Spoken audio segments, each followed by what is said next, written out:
Here we go.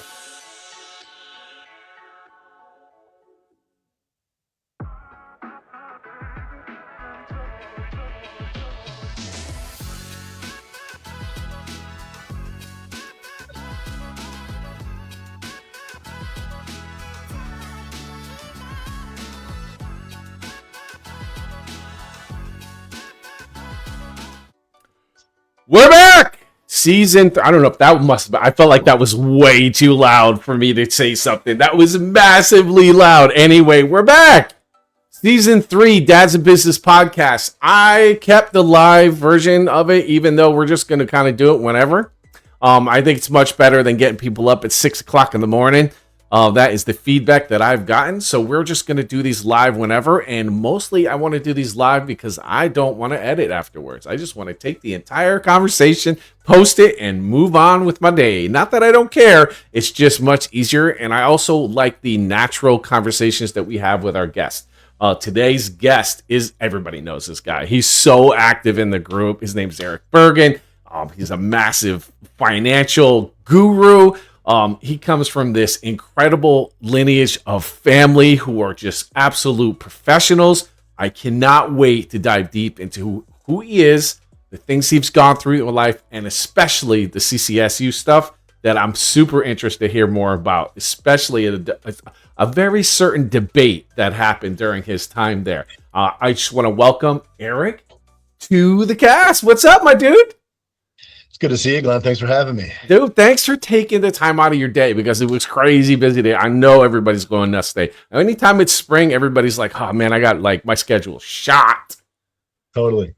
No, it's a crazy time of the year. Everyone's trying to get it all in before summer vacation, right? Before they have to deal with having the kids home for a few months. So. Yeah.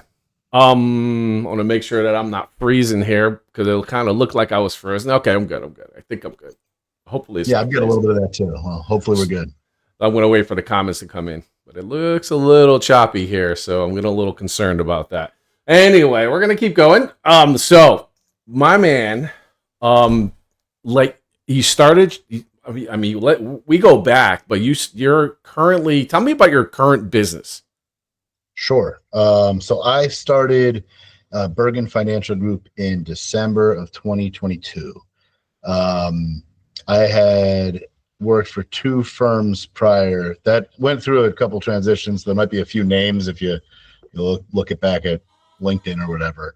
But most recently, I was working with Mr. Brian Waddell over at New England Financial Group before starting Bergenn Financial Group. So I've got a good history with Brian, and we go way back, and he's a pleasure to share an office with. That's for sure.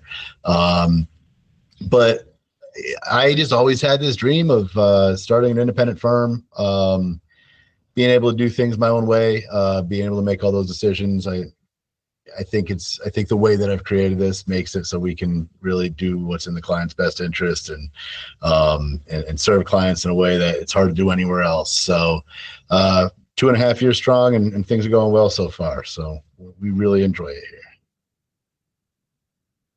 See what I mean about the microphone? We were talking earlier, so that's what I'm talking about. I'm always forgetting to turn it back on. We are a little choppy. I'm trying to see if this is having a negative effect. Doesn't seem so. I'm not exactly sure. Hopefully this recording goes well. But there is a lag in it. We're just going to keep going forward. Fingers crossed. It looks good.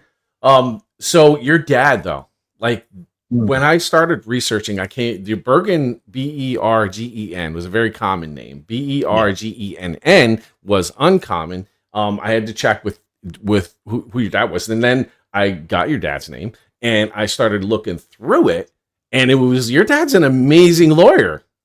Like, tell me dude, how much pressure did you have growing up with that?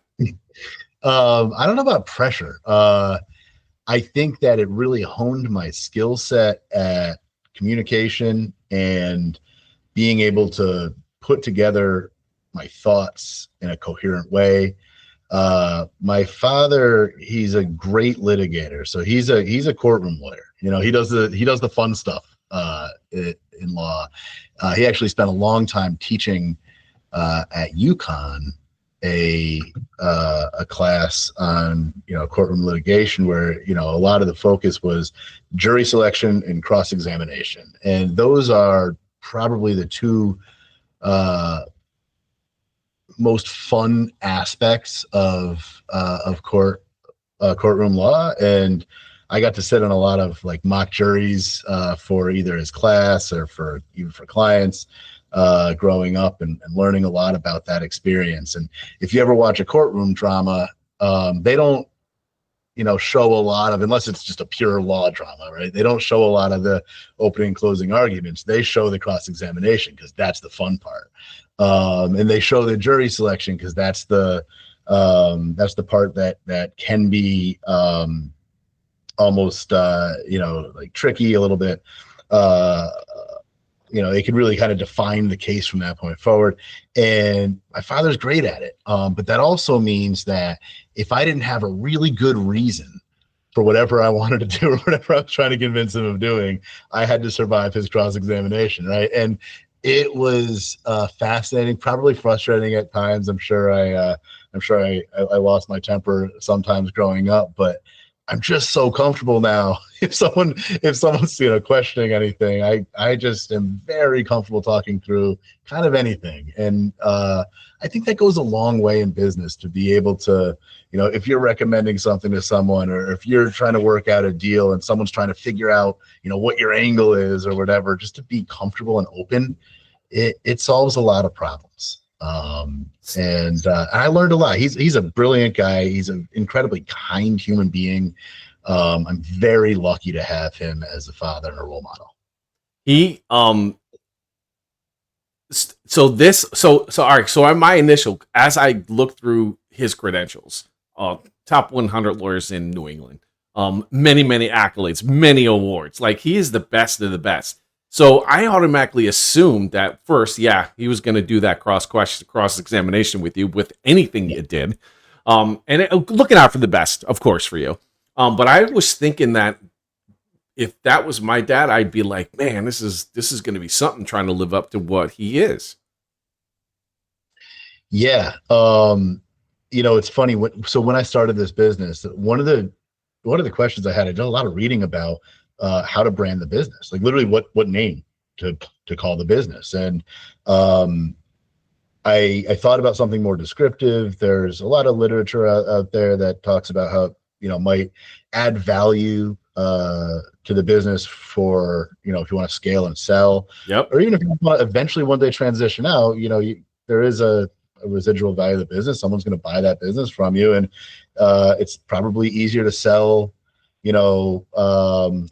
Best Financial Planning Group than it is Bergenn Financial Planning Group, right? Because like that's if they're not a Bergenn, then what's the value in that? Mm-hmm. But I also know that there are kind of two aspects of it. One, his reputation is fantastic, so it doesn't hurt to have the family name. It's incredibly fantastic. Like I was intimidated reading. Sometimes when someone says they actually know my father, I'm like, all right, I gotta put it together now. Like, but the step it up, my friend. Yeah, I got a family reputation to maintain here. But also I know how seriously he takes his legacy, and by that I mean just how he handles himself, and how he treats people and how he's perceived. And I knew that if I put my name, and especially with a little bit of borrowed trust from his name on this business, and I have to have a focus on making sure whenever we have a tough decision to make, I'm going to make the right decision, because my kids also have to live with that name, right? And I'm going to do the right thing, because otherwise, my family's name could get tarnished. The reputation is not just some business; it's my family, and that's what made me decide. All right, who cares about sale value of a business in 30 years? I can rebrand if I need to before then, right? But I really wanted to hold myself accountable to the standards that I want to live by. Yeah, and that's apparent in the further research that I've done on you. So his influence, for sure, is showing. If that makes Yeah, sense. I don't know if that statement right. makes sense, but it really shows the impact he had on your life and who you are today. Yeah. So, Um, all right, tell me about Bacon Academy, because I had like zero information about Bacon Academy, and I honestly thought it was a private school, but it's not. It's a public school. Tell me more. yeah. So it's the one public high school in Colchester, Connecticut. This is a small school. It was a tiny school when I went there. I think it's doubled in size since then. Mm-hmm. I um, I was not a good student. Honestly, I had my parents split when I was 12, and my mom's from Colchester, so that's why we moved there. She moved back to, family house there, and and that was a challenge because I actually lived in Glastonbury before that. Glastonbury has very competitive schools, very competitive sports. It's a huge town, and Colchester is a very small town, and competitive sports actually. But the schools are fine; they're not terrible or anything like that. But it was different than my experience in Glastonbury, and I was going through a lot. I think as an adolescent, I dealt with issues with around depression, and it took me a while to grow up, and because of that, my experience at Bacon Academy is the people that knew me then are when we get back in touch nowadays, impressed, not just because of who I am, but because of the difference between who I was and who I am. Love Because it. I'm proud of who I am, but I don't think it's incredibly impressive just to, making relatively good decisions and trying to help people every day. It shows. But I was going in the wrong direction for a while there. But my experience there was interesting. Was fun fact. When I was in high school, I played a lot of music. I was a drummer. Okay. Good friend of mine taught me how to play drums, and I got into playing in rock bands. And I actually got into, I would say in high school, I was playing like a lot of like thrash metal and heavy metal stuff. No way, Yeah, man. not Dude, exactly. did you have like the long hair and everything, Oh or yeah, what? oh yeah. No, you would see me generally with like a ponytail and a Raiders hat. Yep, makes sense. Like That's thrash the metal. Raiders were actually more of almost like an image than the football team. I did like the football team. That was back in the Gannon days when they lost to the Bucks in the Super Bowl. I think that was around that time. Jesus, man, you're just But grabbing some crazy memories for me. right. But I'm a Patriots fan, but I kind of always liked both of those teams, and then Hmm. I realized after the tuck rule, I had to pick my allegiance and move forward, because That's smart. the Raiders fans hated the Patriots after that, right? But so I was this kind of metalhead, a little bit of a rebel without a cause, Getting into you know, trouble. getting into some trouble for sure, I for feel like sure. we all kind of have that rite of passage, because like what you're saying is what I was going through. I went to a different school again, but still, but to the similar school, the school that I went to was a maritime school, and we literally Mhm. had 110 kids, 10 Mhm. seniors total in this school.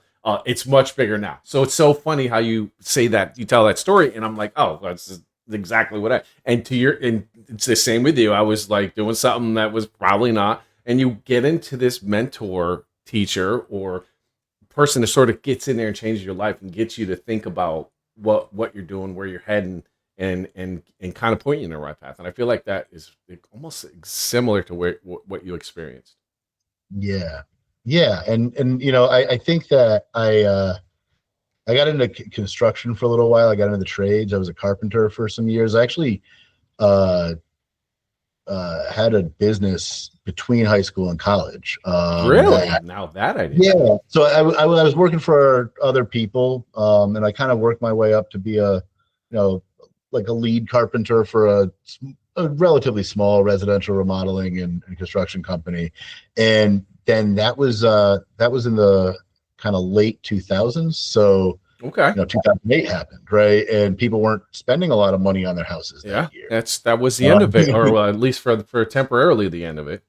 Yeah. So, but for me, I had gotten my contractor's license and an insurance policy, so I could take on side jobs. And the company I was working for, the jobs that they were getting called about, they were actually too small. It wasn't worth taking them on. So they would just give them to me. They would let me, take the work. I know. Yeah, might as well. Save Just them got the unemployment insurance cost, right? It saved me, I not made only that, money. but it was great lessons, business learning, business ownership. So I bet you carried a lot of that with you. I think so. You know what I really learned from that is that I had no idea what the hell I was doing. I didn't know how to run a business. I didn't know anything about money. Nobody does. It literally, yeah.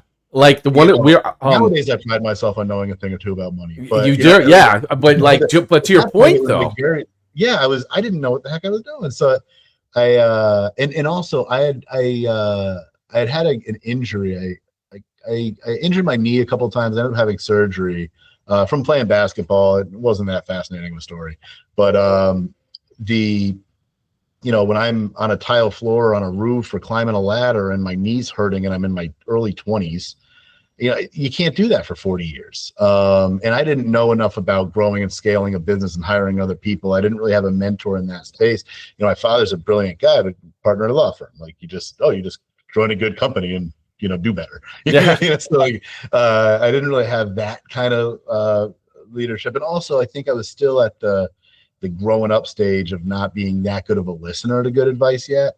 So I just decided, whatever, I'll take some of this money. I'll go back to college and just do something. Let me see if I can find a job that does not require this level of physical labor.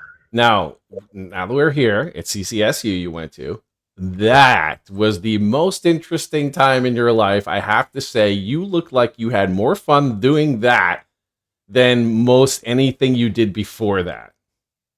Yes, I loved my experience there. As a matter of fact, like I mentioned, I had this break, I think 5 years between high school and college. So I was a little older than everyone, but I wasn't so much older than everyone that it was a completely different, demographic. Actually, I bet it probably fit pretty well. You probably people are looking up to you and that sort of thing anyway. Well, I was always a really young looking guy until I was suddenly the opposite. Like I never got to actually look my age. I always looked young, and now I feel like I'm immediately aging at twice the speed of everyone else. We all are, man. We all are. Right? So, but I was there kind of with a purpose. But I wanted to get everything I could out of the experience. Because in high school I was just kind of effing off. I didn't even have SATs or anything. I just had to go take some classes, and I got really involved on campus. I really networked a lot. I would meet professors that taught classes I was never going to take just because I wanted to learn something, and they were willing to talk to me. So the idea of just I learned so much more from just having the ability to take from that experience than I did in the class experience. That was great too. I enjoyed learning, but yeah, the social aspect of it, the networking aspect of it, I really enjoyed my time at CCSU. Okay, so I have a question. Yeah. Let me see if I can pull this up first. Okay. Let's see if I can pull this up the right way here. I might be able to make the face. What's that? I might be able to make the face. I think I know what you're pulling up. Oh, you know what I'm pulling up. You know what I'm pulling up. Is it this one? Let me see if I can find. Hold on, I had it ready. Here we go. Let's see. Let me see if I can make sure I can display it. I haven't seen this picture in a while, but it's a good one. Let's do window capture here. No, we'll do. This is the one. This is the one. There it is. So the slightly more put together looking gentleman in that picture, Ian Mangione, is still one of my closest friends. Your face though. Yeah, I love that picture. It's so crazy. I have always been incredibly expressive. I don't have a good poker face. I'm actually a decent poker player. And if I'm trying to be very intentional, I can. But as you can tell from that picture, I don't naturally hide my thoughts or emotions. I am absolutely that way. That is me Yeah. to a T. If I'm feeling a certain way about what you're saying, you're gonna know, even if I don't intend for you to know. I can't help it. I put on a face. So that Yeah, was well, hold on. So it's not so much the pictures as much as the headline. yeah. What's so okay? So first, who came I'll up with the explain idea of to because say let's debate this? I didn't. So I'll explain kind of how that happens, because it's not like someone asked that question and be like, you know what, this matters to me, I'm going to go fight for the That's cause. what I'm saying. I was like, who asked this question? So the way that is put together is there's the Cambridge Society is one of, if not the oldest debate club in the world, in Cambridge, England. They and they take some of the most talented students and at Cambridge University and travel the world debating with and against students at other colleges in the United States. So there's these four, brilliant Cambridge students from England, and they come, and we have these four, middle of the road public college kids at Central and New Britain. So we split up into, 2 and 2. It's only fair. But the way they do it is like, you could apply to just partake in this. And I'm like, I mean, from my father, I'm interested in debate on a public stage. Why not? I applied, I got selected, and you don't actually know the topic until the day of, the events at 7, and at like 4, they all get together. They pull a couple topics out of a hat. We all talk about what do we want to do. What? And then they split you up into your groups and say, all right, get your arguments together. You get one piece of scrap paper, and then you go debate this thing in public. Wait a minute, hold on. Before we go any further, what was the first words that came out of your mouth when you saw the topic? I think it was, I want to do that one. Because like there were a couple of to me, it's like, if I was a guest, if I was in attendance, that's way funnier than, the other topics were. There were interesting topics that were like, that mattered. And I was like, no one cares. Yeah. Boring otherwise. So you had a choice today, though, and you went with, I love that. Yeah. So I mean, and of course everyone voted on it. And it was great. But I mean, these, like, the art and the skill of debate versus making a good argument are two very different things. Yeah. And I'm with literally, that was not an easy one, dude. There are international rankings of people in terms of how good they are debating. Mm-hmm. And there were 2 kids there in like the top 10 worldwide. Like, they're that good at debate. That's okay. So how'd you do? I think I held my own, but like to me, it was I made some good points going back and forth. I don't have any type of skill that they have in terms of carrying on an argument. Like, there's these rules around being able to make a point and making an argument and interrupting someone and not. And I didn't know how to do most of that. I learned that on the fly. So I had a little fun with that. But again, to me, it was somewhat about forming an argument, but it was really about the entertainment value. I really do totally enjoy entertaining people. Like, the headline itself was entertaining. Yeah, in that picture, I think it was a guy, Dan Saunders, who took that picture. I was really involved in leadership on campus. I was the president of the student government for a couple years at Central, and because of that, that's a good transition to the next topic. They covered us a lot, yep. So I knew all the people that wrote for the paper, and when they did that, I know that they were all in their office, like, let's get the weirdest picture of Eric that we possibly can. Oh, they did great, and I'm totally okay with that. Like, I not only do I not begrudge them for it, but like, if I were there, I would encourage them to do it. Like, please, let's make it. So it was great. Yeah, it was great, and the picture just communicated like really. That was the look, at least, that I saw. And and I was, by the way, I think I was arguing for the public service. I don't actually remember too much of the substance of the argument, to be honest. It was a lot of fun, but yeah. So anyway, so just for my AI, so it cuts it up later. But it's the what was the headline again?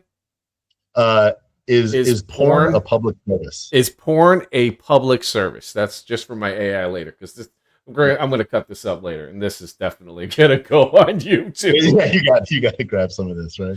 Oh, it was so funny. All right, so speaking of elections, you did. Let me just put it this way: you're definitely a nerd when it comes to this stuff. Because I mean, like debate club, ran for president. Not a bad nerd, a good nerd, but still a nerd nonetheless. Hey, we're all nerds in some right? In some way or another. Yeah, I mean, you can see my background. I'm a total geek. There we go. I love it. So tell me about your political stuff in college, because it like you ran unopposed or something, and tell me more about that. Like what exactly? I didn't even know that. I know they had student government. I think they ran for things like that. Yeah, so it is a public vote of all undergraduate students, and it's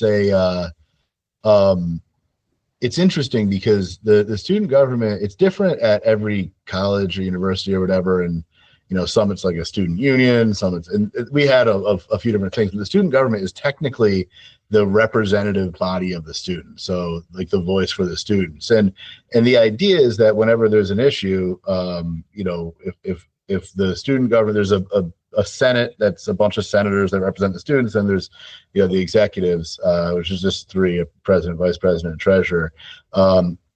So we're kind of supposed to be the voice for the students. So when it came to academic stuff, when it came to public affairs, when it came to stuff like that, we actually did play a role in advocating for the student population at Central, which was actually a goal of mine when I joined, because they actually have a large budget that they dole out to the student clubs. That's one of the roles of that organization, and it's to the tune, I think it's $1 million or something. It's a large sum of money.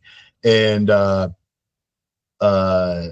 it mattered what that group did, but what I had seen while I was there is that group being a little bit more of a, an event planning thing and helping clubs do things. And I was like, yeah, that's important, but like, students should have a voice in their academic experience, and they should have some sort of a voice, especially at state schools, over the state budget as it comes to education. So what I tried to do during my time there is really refocus on having that voice of the students. So there's a faculty senate that has a bunch of committees to help build and advise the school on its academic issues, and they actually have seats for students that are supposed to be appointed by the student government, and they hadn't been filled.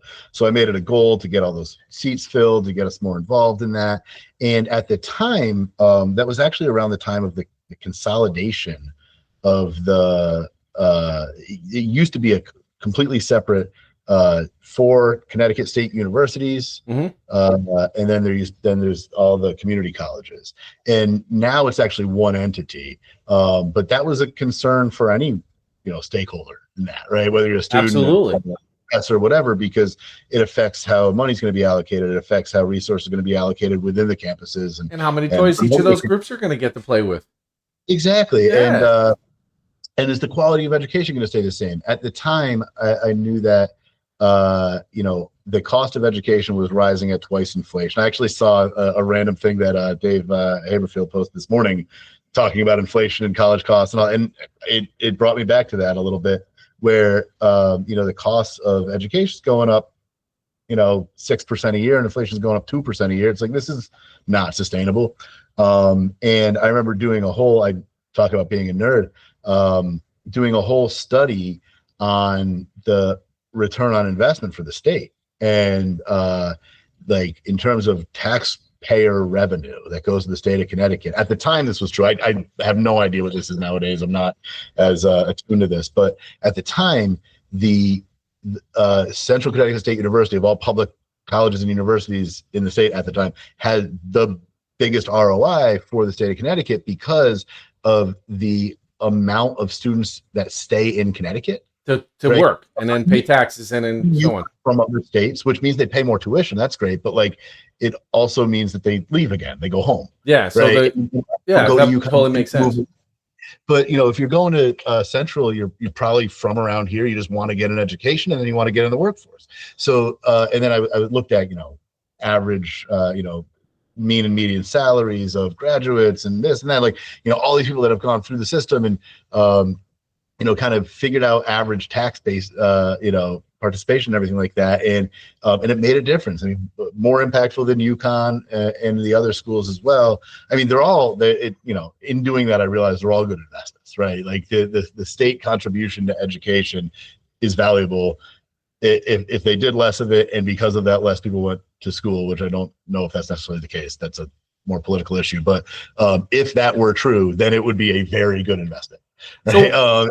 So to me, I was, we argued to the state legislature and went and gave testimony on bills that were coming up to try to, get the right amount of funding and to protect the student experience and the cost of education. And I don't know how much of an impact we have, but it felt good to be speaking on behalf of my colleagues to, get a good outcome. Yeah, and I mean, and it's important. It's kind of a bigger debate even now with the way, is the ROI even worth it now to go to college? Because when you come out with some of these degrees, the salaries don't really match. And I mean, this is just what I'm hearing.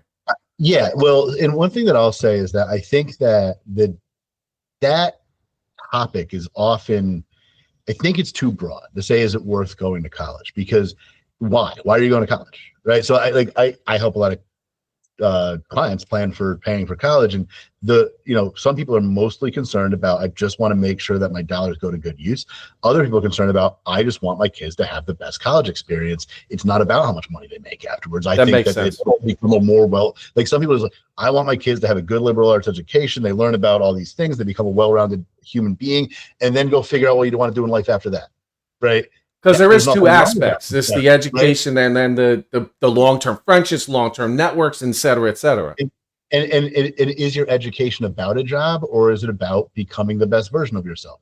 So it depends. But I think that for the most part, for all the degree programs that are essentially feeding to a path of a job, if you think about like an engineering program or a nursing program, you're not doing that just to get a well-rounded education and figure out what you're gonna do later. You're gonna become an engineer or a nurse, right? And that's true of teaching. At the end, but those are different. I always kind of think of those as different, though. Like lawyer, doctor, nurse, medical, pharmacist, those kind of things. They're always gonna have a good ROI, in my opinion. It's the other ones that kind of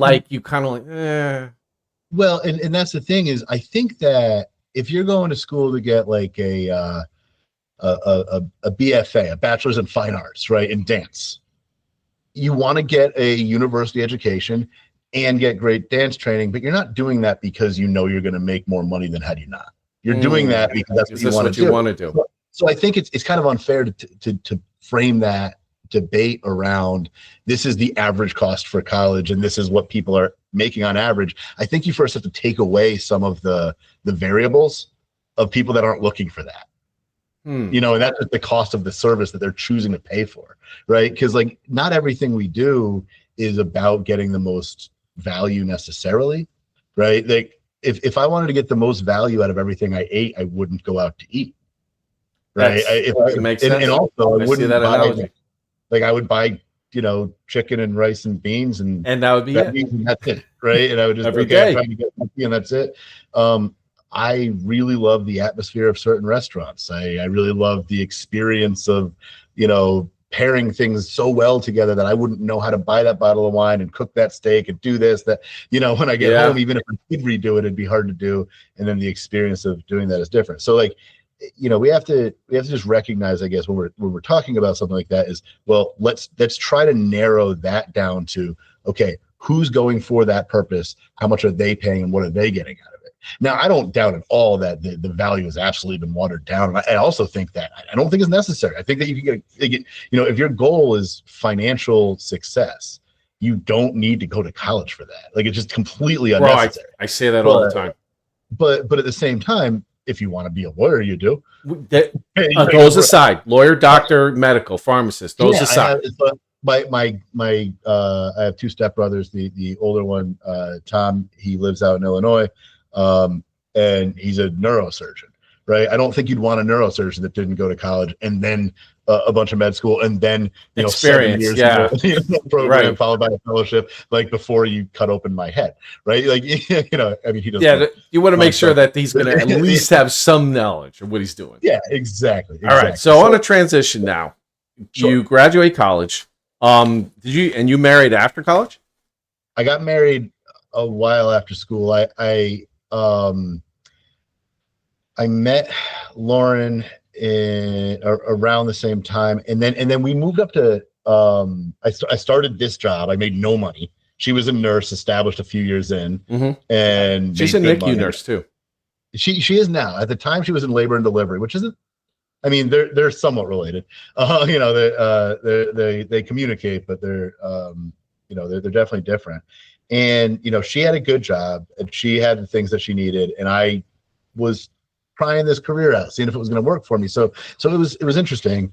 And I moved in with her relatively early because, again, being a little bit older, I didn't want to just like date to date. Like, I knew that I wanted a family eventually. Tell you, I'm divorced and dating sucks now.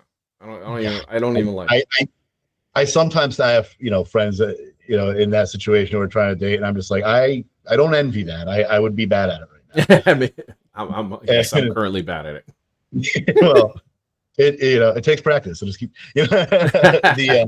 no. So I met Lauren, and I was living with a roommate near campus. She was living with a friend in Waterbury, and their rent was more than they expected. Waterbury. And, well, she's from Wolcott, so okay. So she was like probably living in the hills. And her friend's brother bought the house, and had it on the market, and they wanted their own place. So he's like, well, you can rent this place. This is the rent if you want it. Otherwise, you don't have to. I don't care. But it was a good deal. It was a nice house.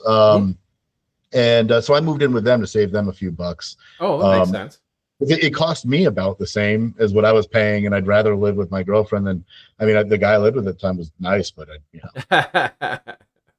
there were not so nice to look at with a girlfriend that you just don't get with some random dude. Yeah.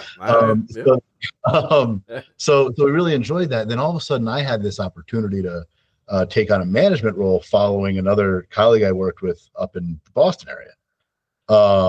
And I always wanted to live in Boston, but I figured unless you go to college in Boston, you don't just move to Boston. Like it's expensive. It's a city. Yeah, it's basically not mini New York. It's like New York. It's expensive. You got to get a townhouse. You got to be like, It was a lot, but I had that opportunity. And Lauren, being a nurse, she's like, well, and I asked her if she wanted to do this. I was like, would you be interested in moving to Boston? Because I'm, at this point, I'm kind of settled in this relationship. I'm not just going to move by myself to Boston. And she goes, well, I don't know, but we have tickets to a concert there in a few weeks. So let's go there and talk about it. So like, I knew kind of right then, like she's going to have a good experience at this concert. Like she's going to want to move to Boston, but I'll wait. It was a Foo Fighters at Fenway Park. And sold. Right. Exactly. Sold. We stayed Boston's downtown. Where we're going. Sold. Exactly. So we stayed downtown. It was awesome. And I remember, that moment where we're in Copley Square, and I'm just loving life. And she kind of looks at me. She goes, "Yeah, I could live here." And again, she's from Wolcott. It's a small town. Most of her family still lives. Yeah, it's basically a little farm town. You're not. Yeah, I'm in Southington. I'm aware. I've been in Wolcott. A lot of her friends live in Southington now. So I knew that was going to happen. And then, so we moved up there, and I realized if I'm taking her away, her mom wasn't thrilled that she was moving so far away. Short drive. For her, that was a big step. Oh, so her mom hated you at that moment. Yeah, she liked me. There's something more there. So I realized I gotta get a ring. This is it. So that one of my favorite kind of parts of our story is so much of it being centered around music. I love music. She loves music. We moved up there, kind of having that based around that. And I made sure that when we were living there, we went out for a really fancy dinner. I really thought that I could play it cool. I was a wreck that night. Like I knew I was going to propose. I was like so nervous. But I hired a random photographer. I didn't even meet, just talked to online. He said he would come take pictures. He kind of hid, and I met her. We went out for ice cream, and then we went to Copley Square, where she decided she'd move to New York or to Boston with me, and that meant so much. So, so emotional, there. Bro, so romantic. Look at you knowing all the spots. It was so cool. It was part of our story, and now 3 kids and 2 houses later, it feels like it was yesterday, and also it feels like it was forever ago. So what do we got? We have Jake, Shale, Shay, Jack, Shay, and Mike. and Miles. Right. And And Miles is the he's 2024 baby, right? yeah, he's turned 1 in February, so he's 15 months. Shay is going to be 6 in a little less than a month, and Jack will be 4 in July. So they're great. I'm excited because we got 3 different kids. Like they're That's good. Yeah. like they all look a little bit alike, especially Jack and Shay. But they are all so different, and it's fantastic. I mean, nothing compares. Right? There's just something special. Yeah. I have 2 daughters in the other world. Even the ones that are the most, I feel like they take the most annoying thing about my wife and the most annoying thing about me and combine them in new fun ways. And they're fantastic. Shay is incredible. Look at you, man. You're just beaming, my dude. Oh, I couldn't love anything more than I love these kids, and they're young and they're so cute. They don't hate me yet. Not yet. I'm on the cusp. Mine are 9 and 10, and I tell everybody they're really good right now, but they're just saving it up. Saving it up until they get to I still get like every now and then when my daughter just says leave me alone, I'm like, oh no, it's started already. Oh my god, it's too early. But I'm like her favorite person, and I love that. The special relationship. Yeah, she dad just and daughter. Screams dad and comes and runs. I love it. And the other ones are excited to see me. My 3-year-old Jack, he screams dad too, but he parrots his sister. He does whatever she says he says. So I mean he's excited to see me, but generally he doesn't scream until she does. There is something very special about the dad-daughter relationship. Very different and very special. The other 2 are boys. Jack is wild, and he'll run through a wall and keep going. And Shay is the most cautious girl, so they're opposites. And I feel like Miles, our youngest, is our reward for putting up with the first 2 because they're both like so. Like Shay's so emotionally involved in everything. She cares so much. She's like so passionate. Oh, that's a great trait. And Jack's the same way, but he's just he's 100 miles an hour or 0. Like he's the kind that he usually doesn't want to go to bed at bedtime, but he'll go. But sometimes, bedtime's 8:00. Sometimes it's 7:30. He'll come and be like, Dad, I'm tired. I'm gonna go to bed. He'll go upstairs and put himself to bed. Like, he's just done. He's just toast. That's good. So it's nice to have that. Yeah, and Miles, that's very good to have. That's valuable. Yeah.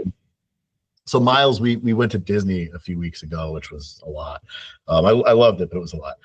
But Miles was up past his bedtime, no schedule, no anything, and he was just chill the whole time. That's good news because it gets tough because I've done the Disney at young age with the young kids too, and it was just what do you explain it? It's a lot.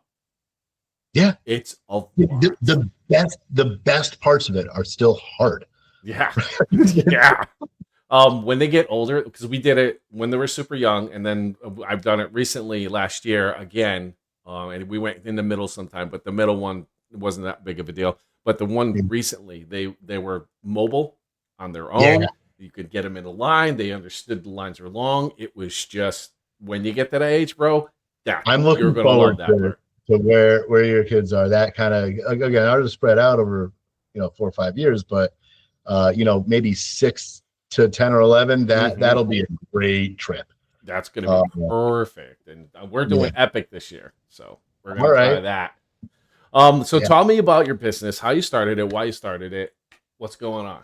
Bergenn Financial is what it's called, if I'm not mistaken. Yeah, Bergenn Financial Group. We are, again, the reason I started, I always had this idea of being independent. Like one of the issues I ran into with, compliance at other firms, like, well, you can't say that, or you can't do this. And also they had expectations to, move a certain amount of product. So, the most recent firm I was with is associated with Mass Mutual, and they have some sort of contracts to do a certain amount of Mass Mutual business. Now, if you're taking on clients of a certain age and stage, and you're doing a lot of business, it's kind of easy to do, but it's not really my target market, and I don't really believe in it so much as a pure investment vehicle the way a lot of people do in that side of the business. So it created this conflict in me, and I hated having that that push, even though it never really mattered. I never had to do anything I didn't want to do, but there was always this kind of push to do things a certain way. And I just couldn't wait to be in a place where every single decision we make is about balancing the success of our clients and the success of our firm, and doing the right thing the right way and building a reputation the right way. So, starting an independent firm that has no ties to any insurance or investment companies. We clear through a broker dealer, but they don't have a home team product. They just help us do the work that we want to do.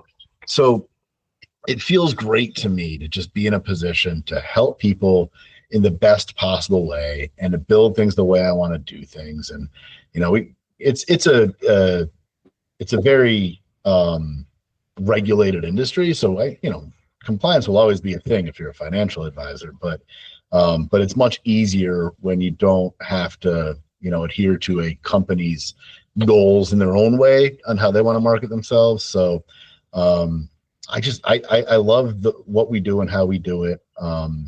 And we have this, focus on just a high level of service to clients. We spend a lot of time with our clients. We really take them through every financial decision they're going to make. And then we manage all the portfolios ourselves. So, we can customize everything. We're never really that pigeonholed into how we're going to do anything. And it just feels like the right way to do it. It really does. Yeah.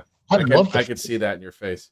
Yeah. The group I was with, they're good people.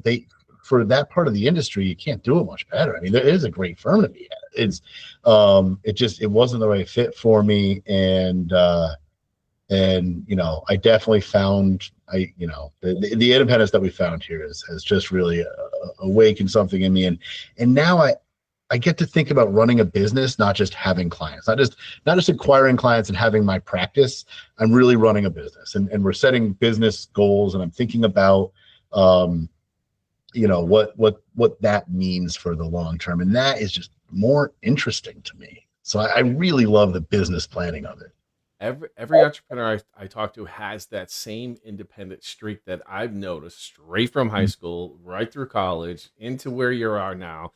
And always the outcome is that I just feel better doing this my way. Yeah. Yeah. And even when it's tough, there are times when it's a little bit more work or a little bit more money, but it feels right. It feels right. I love hearing that. I love hearing that. Now, you do some community work that I thought was awesome. But this is going back to 2020. You were named Young Professional of the Year. And then you led a $22,000. And I want to talk about that shuttle thing. I meant to bring that up. I love the shuttle idea at the college level, because this was before Uber, and you were recognizing the issue. Yeah. So I want to mention that in the podcast, because I love that idea, because it was a real big problem before Uber. Now Uber, it's like, it's like, take an Uber, I can go get smashed. No big deal. Right. So that, and Best Financial Management Company by Hartford Magazine, earned the award again. And then so tell me about the Noah Webster House, because you seem to be a board member there, vice chair. Yeah. So that obviously is a current community effort for you. Yeah. A friend of mine was their assistant treasurer and invited me, I think, in 2020 to join the board. So I've been on the board for 5 years now. It's just an organization that was easy to get behind. Bringing a family into the world and really being involved in West Hartford. I live in West Hartford. Our business is in West Hartford Center. I would say that more than half of the new clients we take on live in West Hartford or work in West Hartford.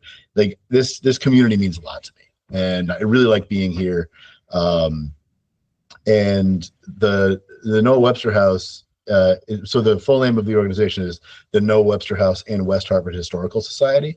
So they basically help just kind of champion the name of Noah Webster and kind of the town that influenced him. He was born in the house that the museum's in now, that is now the museum, I should say. And Noah Webster is kind of a forgotten founding father of this country. He's a huge influence, and I think one of the only ones to be born in Connecticut. So what people most know him for is the dictionary, right? The Merriam-Webster dictionary. The Webster part is from Noah Webster, and Blueback Square in West Hartford. A lot of people just think it's a name, but it comes from the Blueback Speller, which is something that he put together for school children to help learn this kind of new American English that he had created.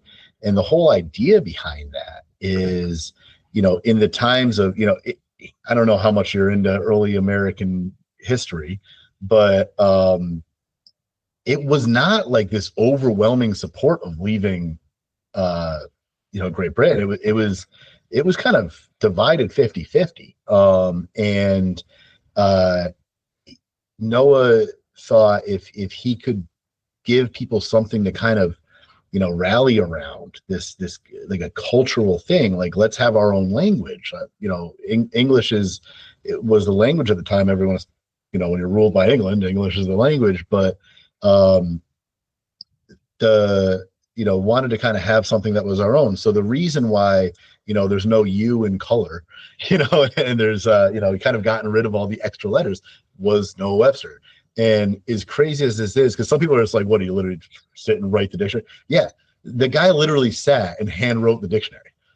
So fascinating individual, was really involved in a lot of things going back, to American history. His family had some involvement in the war. I mean, in the Revolutionary War, they weren't particularly good soldiers. They cared. I think they went to join a battle in upstate New York and literally got captured on the way. They didn't even make it to the battle, but they cared about the cause. And bro, you know so much about this. I've learned this all in the last 5 years. I'm not otherwise that much of a historian, but You are now. Yeah, right. I know a lot about it, but no, I mean, he went to Yale, but he went to Yale when Yale literally moved from New Haven for a little while to Middletown for a couple of years, then back just because of the war, and then he helped found Amherst College in Massachusetts. So big ties to education. His mom was a teacher, and he had a lot to do with education. He helped write Blueback Speller, the American Dictionary. I mean, this guy has a lot to do with why our culture is what it is. So it was a really easy thing to get behind. And then, the history of West Hartford is interesting too. Very liberal town, had a lot of issues with redlining back in the day, right? Which is the practice of, basically not allowing certain people in certain neighborhoods, right? I mean, the whole country did. But gladly, that's what it is. Yeah. And then, West Hartford used to just be the West District of Hartford. It incorporated itself, I think, in the 1800s, but it was not this, separate entity. Things I've learned, like 4 Mile Road that runs through West Hartford, that's just 4 miles from the old State House. It was literally a measuring point. That's all it was. I was always confused because I would drive down the road. It's like, maybe this road used to be longer, but it's only like a half mile now. Why would they call it 4 Mile Road? Bro, they could not have picked a better person to be on the board. You literally know everything about this. I'm just fascinated by it, and it's really cool to just know about, where everything comes from, especially when you really like a town. This town matters to me. So, when I learn about its history, it kind of sticks a little bit. People in West Hartford really love West Hartford. They do. And I mean, like for better or for worse, the reputation that West Hartford has, it's both of those things. Right, like It's both a wonderful place to go and hang out, and it's kind of bougie and full of itself, and it's both, and it's a little bougie and full of itself. Yeah, I can see that. It's okay to embrace it, right? And it's a little expensive to be here. Taxes are a little bit higher, but also the schools are fantastic. The community is amazing. It really is the best place to visit and walk around in Central Connecticut, and I mean, in my opinion, but I also think in the opinion of a lot of people, this is where people come. And that's why I love being here. It's got so much to do. And honestly, the reason that we chose to move here is we lived in Boston for a couple of years. And Lauren was from Wolcott. Lived in Colchester. We're both small town people. And we loved being in Boston. We could walk anywhere, right? You could walk to the restaurants, go back home. Or the Tube. What's they called? The Tube? Not the Tube. God damn. The T. The T. Yeah. We lived just outside of Boston proper in Malden, but we lived right next to a T-stop. So we would take the Orange Line in, to the Garden, to the hospital, whatever, go out to the Fenway. And so when we moved back, Lauren didn't really want to move to West Hartford because she's from Wolcott. Mhm. She had dated a guy previously in West Hartford, so she spent some time here, and all she really knew about it was like Whole Foods, but like before Amazon. Okay, yeah. And it was snooty, right? Like that was kind of its The Whole reputation. Foods is snooty, So still is.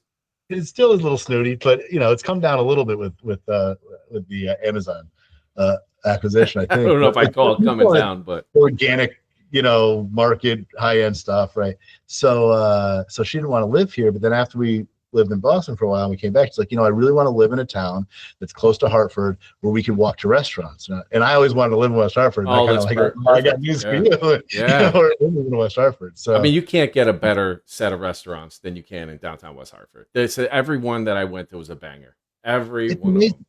And what's great too is like the residual effect of some of the other restaurants that aren't in the center or on Park Road or wherever, in these kind of popular spots, like Cora that's kind of out in the middle of nowhere at what I think is like a McDonald's. It's like a James Beard finalist Peruvian restaurant, and it's like I said, it's like in West Hartford, downtown West Hartford, anywhere you kind of go, you're gonna get some good food.